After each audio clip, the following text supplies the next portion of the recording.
Bom, pessoal, então hoje a gente vai estudar sistemas em rotação, tá, com elementos em translação, né? O que significa isso? Então, nesse exemplo que vocês estão vendo aí no slide, tá, nós temos aí o corpo cilíndrico, tá, que ele rotaciona θ, mas fixado a ele a gente tem dois elementos de translação, ou seja, uma mola e o amortecedor, né, que são elementos que não é uma mola de torção, não é um amortecedor de torção, é uma mola de translação, né? Ou seja, ela vai gerar uma força conforme um deslocamento linear, tá bom? Um deslocamento de translação e não um deslocamento de rotação, tá? Então, pessoal, a primeira coisa que a gente tem que entender quando a gente está trabalhando com esse tipo de problema, né, é como é que ficam as leis nesse caso, tá? A lei vai continuar sendo a mesma, tá bom? Newton-Euler, ou seja, a somatória de torques vai ser igual a inércia vezes θ, dois pontos.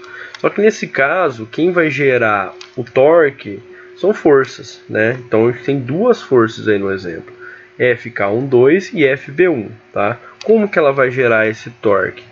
Pelo braço, pessoal. Então a gente tem cada uma está fixado num ponto diferente, né? Por coincidência, o braço é o mesmo, é R, né? Então como é que fica? Somatório de torques vai ser igual a R FK12 mais R vezes FB1, isso vai ser igual a I θ, dois pontos. Para o corpo que está em translação, que é aquela caixinha lá que está transladando verticalmente, que foi mostrado no primeiro slide, não muda nada, tá? Então a somatória de forças aplicadas naquele corpo vai ser igual a massa dele vezes Y, dois pontos. Outro ponto que precisa ser abordado em relação à modelagem, né, é como é que ficam as relações. Então, para o corpo que está rotacionando e existem elementos em translação fixados a ele, em cada ponto de fixação desses elementos, ou seja, onde está fixada a mola e onde está fixado o amortecedor, a gente vai definir variáveis auxiliares, tá certo? Que são deslocamentos e velocidades nesses pontos, deslocamentos e velocidades tangenciais. Então eu vou conseguir relacionar o movimento de rotação θ com cada movimento de translação e velocidade tangencial nesses pontos. Então como é que fica com essas variáveis auxiliares y1 e y2 do exemplo? Então aquela y1 ali é onde está fixado o meu amortecedor, tá? Então fica velocidade y1 ponto igual a r θ ponto. E translação y2, que é onde está fixada a minha mola, né? Fica y2 igual a r vezes θ.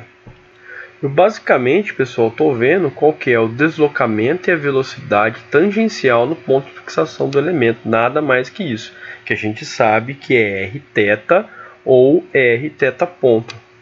É importante a gente observar, tá, que no exemplo dado aqui, o braço, né, o raio, tá certo, dos dois pontos é o mesmo, tá? Mas não necessariamente eles têm que ser o mesmo. Eu posso ter um problema, um outro modelo, né, que um braço é R1 e o outro braço é R2. Um tem 1 metro, o outro tem 2 metros, entenderam? Então as relações, tá certo, do meu problema de uma maneira geral, ficam conforme está mostrando aí no slide, né? Ou seja, a força que a mola 1 exerce no corpo 2, corpo 2 é o corpo que está em rotação, tá? Vai ser menos K1, que multiplica Y2, que é a variável auxiliar que a gente criou, menos Y, tá?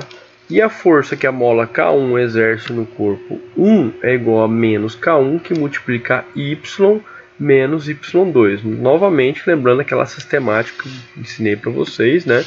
Que o primeiro deslocamento que vem na relação é o deslocamento do ponto que está sendo aplicado a força da relação. Nesse caso, FK1 está sendo aplicado na massa em translação. Então, o primeiro deslocamento que eu vou considerar ali é Y, tá bom?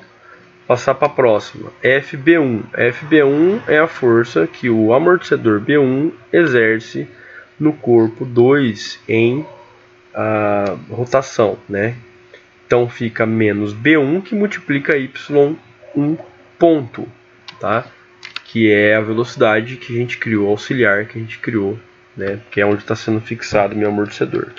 E por último a gente tem FK2, tá? Que é a força que a mola K2 exerce no meu corpo 1, né, aquele bloquinho que está deslocando, que vai ser igual a menos K2, que multiplica Y, que é o deslocamento do bloquinho, né?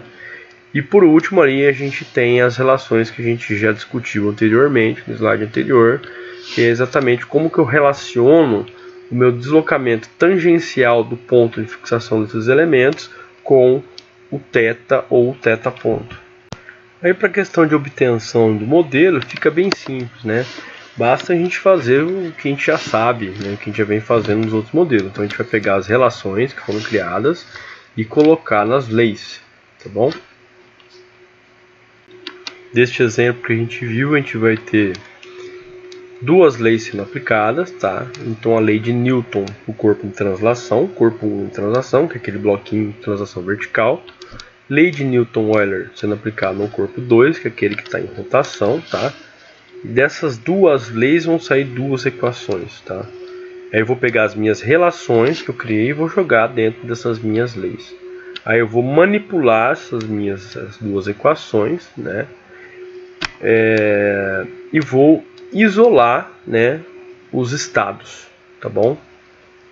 Então eu coloquei o estado como sendo y ponto, θ e θ ponto. Como atividade 1, a proposta, tá, é vocês refazerem as equações que foram mostradas neste vídeo, né, nessa apresentação. Então vocês vão assistir o vídeo, vão refazer essas equações todas, tá certo? Daquele modelinho de exemplo, né? E aí para atividade 2 vocês vão obter esse modelo, tá certo? E representá-la no espaço de estados, tá certo? Usando o vetor de estados que está aí mostrado para vocês. Esse Tzinho aí que está mostrando no vetor de estado, tá? É a transposta, tá bom? Porque o vetor de estados ele é um vetor coluna.